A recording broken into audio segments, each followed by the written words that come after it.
This speaker is Vice President and Chief Enterprise Architect at Danaher, where he is partnering closely with the architects across the company to lead strategy, development, establish technology standards, governance processes, and identify opportunities for modernization and transformation.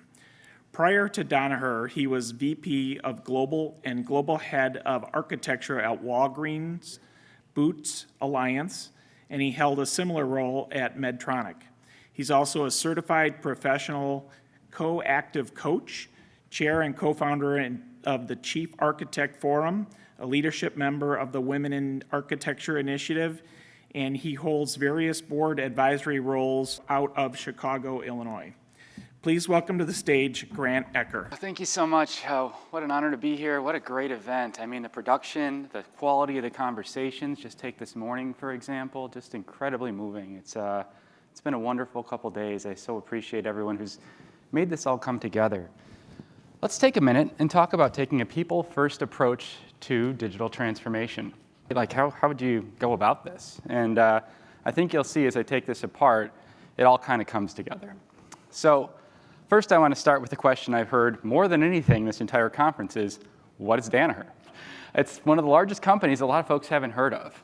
And you can kind of see on the breakout, we've got a biotechnology group with Cytiva and Paul. That's about $8.8 billion of our business. We have life sciences with a number of brands. It's around $7 billion. We have a diagnostics space as well, where we do blood testing and things of that nature. And that's around $10 billion. And then we're actually spinning off $4.8 billion of our businesses in the environmental and applied sciences area. That's going to be called Veralto, so under its own ticker, soon to come. And this has been announced in several of our external conversations. So that's a little bit about what Danaher is and where we are today. Let's talk about Grant. So who is Grant? All right, so I'm the Vice President, Chief Enterprise Architect at Danaher. And my background is kind of a growth through technical roles. I started early in my career at Wamnet as an intern and at Stanford building out some e-learning. General Mills, I was a manager in there and kind of grew up through first technology leadership and then eventually leading the collaboration space. And then it was at Lowe's where I took that collaboration role, stabilized it, and then I needed someone to help out in HR. And I've always had my eye on this architecture space. I thought it was fascinating. So as I got to help the group build their org chart, I saw a box I really wanted, which was helping to deploy architecture in a formal way. And I asked the VP of EA, hey, would you make a bet on me? And I kind of played that role part-time while I finished up the HR gig. And that kind of led me to this current chapter where I've kind of done this rinse and repeat, including at Lowe's, of taking reactive architecture organizations, engaging a broader community, embedding into enterprise processes, and trying to get a more proactive approach, eventually bridging all the way forward into the boardrooms to be able to have a strategic role in decomposing where the company is trying to go into the key capabilities and incubating where those sort of foundational cornerstone programs are going to land in IT before we ever get there. And of course, the last bit here, I've become an executive coach, which honestly, it seems a little odd, right? Architect and coach. But honestly, what is a chief architect? There are two things. One, we're the chief family counselor to the CIO and their staff. We kind of help them come together. And two, we're the chief coach to the technical community. So actually, the skills I developed there have been incredibly helpful in just my day-to-day role of helping to empathize and understand different points of view and bring people together. So let's talk about this people-first approach. First thing I'm going to do is talk to you a little bit about architecture's role in that journey. Then I'm going to take you through a little bit more around a framework of how to break through structural and human behavioral barriers. And then lastly, keeping pace with the emerging technologies with our architecture community. All right, let's get into the first part of this. And I'm going to show you a picture that's probably going to immediately take you to a topic that's not on the agenda, but it's come up every single conversation. All right, so what we're looking at here is the levels of learning and learning loops. Where does your mind immediately go? Someone just yell it out. Artificial intelligence, right? That's how it works. It's loops of learning, okay? So in the first loop, we're going to have insight into our actions. In the next outer loop of that, we're going to have insight into what our assumptions are on what actions we should be taking. And in the furthest out loop, we have context on where these things need to be occurring in our organizations and what's important. So what does that loop look like? Effectively, it's a simple question every time we come through our action cycle. What can be improved next time? This is how machine learning works, right? This is how we work. It's how we constantly improve and up our game. So taking that back to the learning loop, these are the 3 questions we're answering in each of these loops. First, are we doing things right? Second, are we doing the right things? And third, how do we decide what is right? And these are incredibly important questions because they really narrow us in on the work that we're going to be doing as we execute it across the community. So let's talk about where architecture plays in this space. I haven't really even explained what architecture is other than giving you a cute metaphor, right?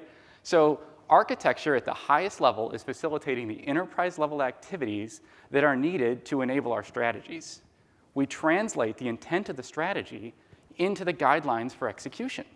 Strategy to execution, that's architecture's game.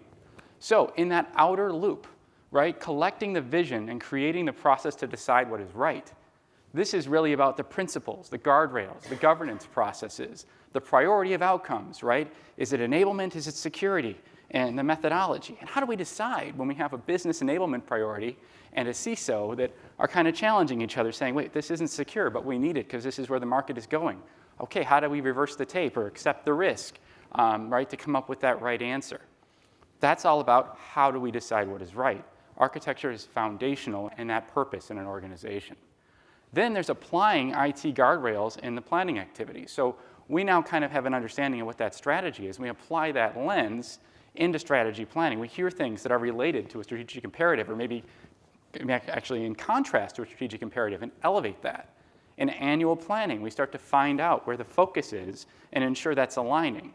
We even look at application portfolio management and technology portfolio management and try to make those connections back to make sure we're focusing on the right things. And then build standards, patterns, and roadmaps that give us the plan to get there. And then lastly, right, how are we going to do things right? And that's really about ensuring that design rigor and solution trade-offs are aligned with that strategy. This sounded good when we were planning it, but is that plan that you're putting together moving us forward on our single sign-on approach, right? Is it moving us forward on our plans to try to consolidate and simplify ERPs as opposed to customize yet another one? And to bring forward those conversations at the right time where those challenge the strategy at the appropriate levels at the appropriate time. So what is architecture doing? We are effectively codifying the transformation. Now, one of the challenges I've seen in most architecture groups that don't end up doing so well is they think they know all the answers. We're a bunch of smart people sitting in the room. Well, of course we know what's right. Like, how could anyone question us? We are clearly the architects. We're here for a reason. Well, let me tell you that humbleness is one of the most important characteristics I would say you need as an architect. Because it isn't about us. It's about us enabling those people around us to execute. So what is our machine learning feedback loop on the context? It's the business. It's the IT leaders. They're helping us decide, what is right and how we decide what is right. We need them to shape that because it isn't us ultimately and responsible for the P&L. We have to listen to the folks that actually have to carry that risk, carry that operational concern, bring this stuff forward, right? And then our assumptions. Are we doing the right things? Well, let's ask our experts in that space. And that's business as well, right? That includes people in compliance. That includes people in privacy, right? Are we doing the right things? Is there a new privacy initiative coming out of Europe that we have to react to, right? This is important for us to understand so it can be applied into our actions. Are we doing things right? Which is, as we implement these solutions, are we taking into account the evolving standards, the evolving expectations in compliance, the evolving needs of our business? And this effectively is the people-guided transformation. So let's talk about how we codify it, right? How does that framework that we create actually start to break through the human and structural behavioral challenges we have in our transformation efforts? So this is a bit of a kind of high-level picture. Now, in blue, we've animated in the back here. By the way, lots of needless animations. It's very important. We have to have those. That is the common architecture principles, right? And effectively, those principles are there to anchor back to what the strategy is trying to achieve. We need to be applying that lens as we take an intake of, is this thing important? Should we be engaging in it? We can only engage in 30%, at the top 30% of what matters to an organization. And even then, we don't do it all at the corporate level. We figure out where that decision needs to be made and the depth of what's required and what needs to be reviewed and where. So in this case, I've kind of picked operating company number 4 as the primary ball on this, and that's fine. And the overall corporation is really only curious about one thing. If you're going to put this in, just make sure you're following, we'll just use that a previous example, this SSO pattern, because we're moving from A to B. Okay, cool. So it comes out of that operating company's design and review, and it publishes back up to the corporate layer where all the operating companies are together. Call them the chief architects across all the companies, review the outcome. And they're going to say, wait, this isn't green. It's at best yellow because we didn't follow that thing. Remember that design pattern around single sign-on? Oh, right. But within this closed loop, we can fix it, right? We can go back to that team, let them know, okay, we got to make a change before we go live. We're going to publish yellow, not green. But that becomes a calmer in and out of this box, right? Because we can go back inside and fix it within our own community before it gets communicated externally, and we have to kind of reverse the tape. So this is really setting people up to win. That's the idea. We have the expectations clear up front of what and where needs to be created. We kind of provide that guidance around, hey, this is the emerging trend. Make sure you embed that into the design. And on the other side, oops, they didn't quite get it. Let's help them out, right? Let's say, hey, this conditional approval, we want it to move forward, but please fix this before production or shortly thereafter. So within one of these operating companies, you've got me off to the right, and then you've got the architect, the enterprise architect representing and really connecting across the operating companies, connecting with the architects in the operating companies. And this is really about understanding our desired business outcomes local to that context, curating our architecture offerings to complete in the space they need, and also connect it to the spaces that are maybe broader needs across the broader organization, and then executing in partnership. And as each of these groups execute, they're also going to split things into 2 different types of work. Strategy work, where we're going to be trying to figure out what the target is, our roadmap to get there, and a plan.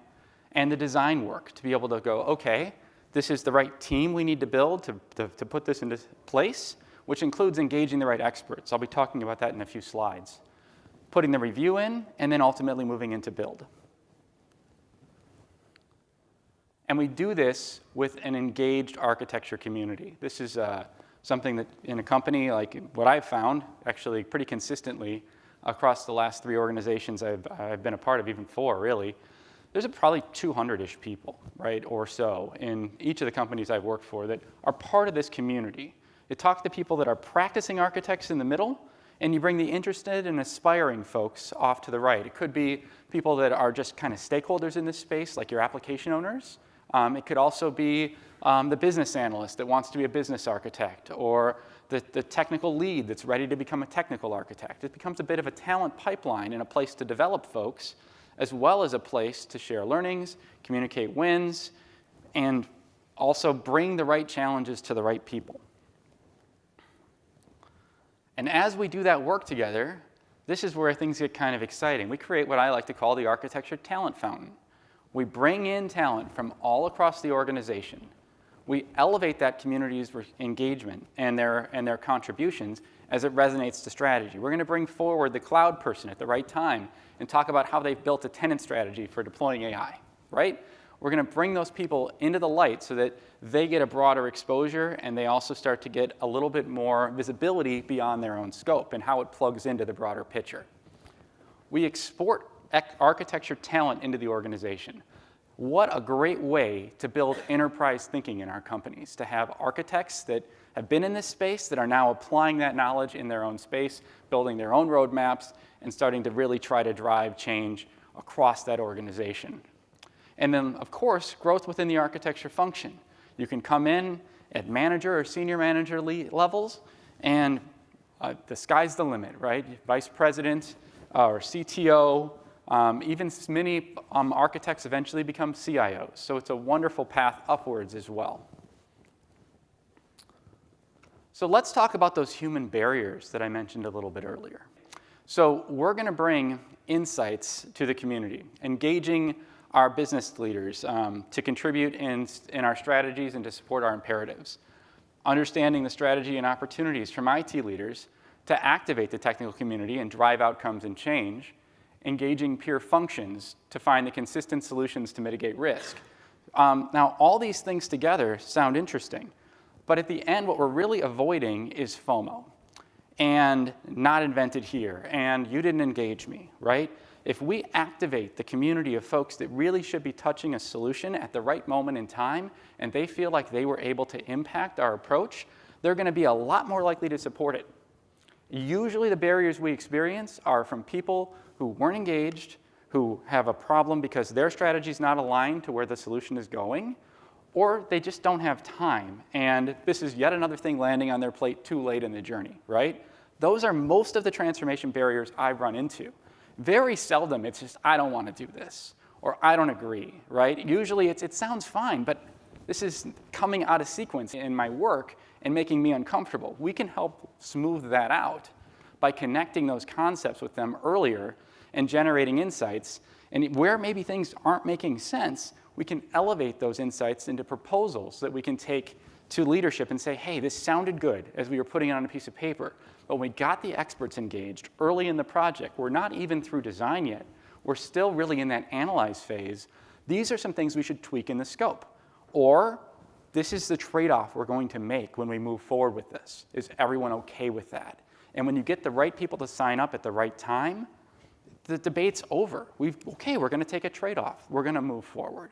And that kind of earlier escalation, earlier contribution, and earlier engagement creates less barriers to change. So just like I was talking about the folks that we need to engage, we have to be paying attention to what the organization is telling us. The biggest resets I've seen in architecture, and I've seen many of them, is when an architecture organization fails to realize the strategies and the decisions that they're trying to uphold no longer align with what the business wants, right? A bunch of smart people in a room deciding what they know is best, and they're totally aloof and disconnected with what actually matters. This is what we have to be watching for. It usually lands in the moment of a recommendation for a solution or an elevated risk that we should be super concerned about, and no one cares. Wait, hold on. We have to know why no one cares. That's a really important moment. We can't just continue to try to ram at the wall continuously. This is a moment to go, wait, there's a wall here. This is structural. What happened? And find out which learning loop is the place that we have to adjust. Is it something we have to do differently, right? It's just, oh, okay, we're implementing this approach. We're shifting vendors. We need to be implementing with this approach. No one told us? Great, now we know, right? Is it the right things to do? We missed something. There's a new compliance requirement. We have to be adding in scope for this. Or this particular approach, we were looking at building out a new business unit. We were really excited about it. We're not talking about it a lot anymore. We were kind of hoping you'd get the hint. We're not doing this, but we got a little bit of pride, and we're not going to really say that that's shut down, but it is. We need to know that, right? So that we can stop echoing comments that we're actually kind of hoping to bury, and then deciding what is right. Do we have new leadership, right? Is there a new sheriff in town? We're not asking the right sheriff anymore. We're going over here, but the decider's over here. We need to shift our approach and shift our ways of working, shift our governance process to match what the organization is telling us. So let's talk about keeping pace with emerging technologies with architecture communities, right? So I talked about this idea a little bit, but we'll get there in a few slides. But understanding the strategy and being really close to that and constantly paying attention to as that evolves allows us to narrow in on the innovation trends that are going to drive the most important outcomes. You have to be able to kind of move the noise from the things that are actually going to drive value. So understanding that actually helps us start to curate our target technology roadmaps in the areas of the greatest interest. Okay, cool. So we're going to be going after cognitive. Great. So we need to build some competency in that space in each of the areas that touch it. That's super helpful. So now, as we build our architecture design teams, which I'll show you on the next slide, we're going to bring the most knowledgeable experts in for those areas. But now we can empower those experts to think beyond their scope in a particular way, right? Hey, for cognitive, for AI, how are you adapting your space? How should we adapt our thinking? Teach us, learn with us, right? We might bring consultants in to help us as well. But the idea is that as we build these architect design teams, they start to actually empower this community to develop the skills they need to start to drive out those future trends into executable strategies. So, for example, if we have, let's say in a digital space, we want to deploy a chatbot. Okay, cool. So the subject matter experts in this space need to really understand how is that going to live in context to the broader solution? What are the best practices for deploying a chatbot as a part of your solution? How do the integrations work, at the solution architecture level? Cool. Let's bring our security architects in who are going to engage privacy and understand what are the rules of the road, what repositories can we let the AI crawl, right? Where does that AI need to live? That's what a security architect might notice in this space and start to play into it. And then in cloud, what's the right way to deploy in our tenant? What's the right way to build a solution architecture in this space? Let's have them become the experts. We might bring a consultant in to show them how it's done for the first time, but then they start to cut their teeth. And this is one of the great ways we can chase trends. And it's not even the technical stuff that limits it. The business architects might be finding, how do these things work in general? What are the best ways to build solutions that do this? What can we borrow from this that we can use in another solution? Right? There's a lot of great things that can happen at each of these altitudes. And this is the same group of people that we engage to make sure that the right parties are involved as we move from an idea into a design that we're going to build, and how we can stop those transformation barriers from happening as well because the people are engaged. So I've got some parting advice before we have some time for questions. The first is, many of you have architecture organizations within your companies. Leverage it in this way, right? Leverage architecture to codify and sustain your digital transformation. It's literally why we exist. I mean, we can definitely check your math and see if something's deploying in a way that's going to, be a problem, right? That we're going to have some issues with resilience as it goes live. We can do that. That's how we started. But that isn't the real value of what architecture can do for your companies. It can be a huge change agent driving the things that you really want to modernize in your organization. Second, build consistent structure and sustain collaboration to break down barriers. Really build this as a change management megaphone. Have 200 people meetings on once a quarter with all the people that touch the architecture community and share out what's working and where we're going and what we're learning together and celebrate those successes. And have leadership, both from IT and the business, join these sessions to encourage the continued adoption of this. Because a lot of those folks, there's some folks, direct reports in the architecture organization, that's just a small handful. Usually we're dwarfed by the people who engage in that broader community. So that's sometimes seen as optional activity. It's really important that those folks are recognized for contributing and choosing to participate in something like this. It's just something I personally believe in. And then let's map our strategy to trends within our architecture designs, and that will help us keep pace with relevant innovation. But doing so, aligned to strategy, because without that filter, we're off just following every hype curve out there, and it's really kind of mindless. It's very hard to support and sustain. So the most important advice I'll leave you with is don't lose sight of what matters. As you look at this picture, there's things that stand out to me. It's the people. And it's the results.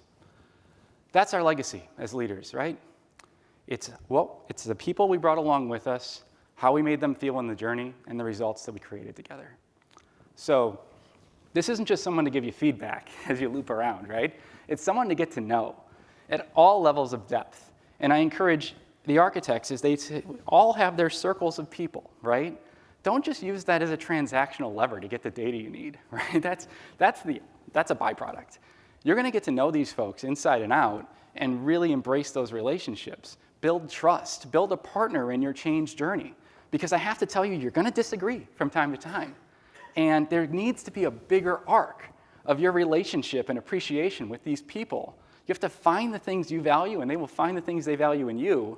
And even if you don't agree, at least you guys have these common ground to come back to and to really sustain that relationship for the challenge after this one and the challenge after that one. And that transparency and that trust you create is what honestly allows you to make all this impact occur. Because folks know if they're just a transactional engine, and they'll kind of back away from the table a bit. There's a much deeper relationship you can create there. So that's all I have for today. I've got about a few minutes for questions or just discussion, honestly, right? If any of this struck a chord, please raise your hand. Would love to just let others hear what you're thinking. Thank you for that excellent presentation. I really appreciated the fountain of talent as well as what you described. So really my question is just to hone a little bit more on the model that you shared between, corporate and operating company. And, when, the operating companies want to move fast because, they have very pressing timelines, or just that, the empowerment is higher at an operating company in a matrixed organization. How do you show the value proposition to that, there's a check-in needed at that, I would say that corporate level, that last box over there? Yeah. And how do you manage that tension as well between the operating company and corporate? It's a great question. And every organization is going to have a different structure. For example, more of a central, right? We bring everything to the middle. So you don't have to ask permission, right? It's going to decide. And if you honestly create that, it's kind of the culture.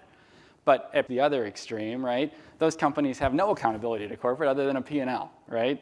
So what's interesting is you'll see the words EA leads next to intake and at the bottom there as well. That's corporate. Corporate isn't, and I've changed what is that higher decision group to simply be all the operating companies. And a couple key functions in corporate, like that have a span across. As an OpCo-centric organization, it's really about having that, okay, we're OpCo-centric, and we all decided this is something that mattered across all of us. Are we good with what happened? And that conversation is echoed 3 times in this paradigm. So I don't think I would convince them that their work needed to be reviewed by corporate. I don't think I could. But I can convince them that when your space expands beyond your scope, do you want to know if everyone's with you? They generally do, and they also want those opportunities for common technology leverage, et cetera, but they're not willing to give up their decision rights. So this is my way to kind of blend it. Yeah, that's great. No, thank you. Very welcome. Appreciate it. It's really acknowledging that tension and making them, empowered for it. So thank you for those decisions. Thank you. So I had to recently rethink architecture when I was heading enterprise architecture at Breville. And Breville was a very agile company delivering agile solutions. And one of the things that I had to really figure out was how do I involve the architecture within agile squads and within product owners, product managers, within a safe framework, right? So kind of curious of if some of the organizations that you worked at were facing that and what your approach to that was. So product's really interesting, right? This works a little bit, but how product engages isn't like at this moment, right? It's not at, okay, we have a design, let's go get our team. No, it's the opposite. Architecture's only effective in product teams if they're embedded, right? They have to be relevant to that group. And the other thing with product teams is we have to be looking at it from an epic level, right? Are you redesigning your kitchen? My God, let me get out of your way, please. Have at it. You can borrow my sledgehammer, right? But if they want to expand out and make the kitchen bigger, or they want to go from a 2-car garage to a 3-car garage, we need to tag that sprint and say that's architecturally significant. You're modifying the landscape under which you exist, and we really got to take this opportunity and make sure we're not building a Winchester mansion, right? So, but trying to make sure I stay focused on your question, it's about, okay, so this sprint, this epic, it has relevance. and ensuring that we're activating the embedded architects in that group, but expanding. Architecture's main role in that moment, from my point of view, is realizing who isn't in the room and saying, wait, we need security. Wait, we need cloud. I know you guys don't normally work with these two guys. I know some of you may not get along. And that's also the chief coach part of our job, right? How do I help the architect in digital appreciate the stripes of battle of the architect in SAP?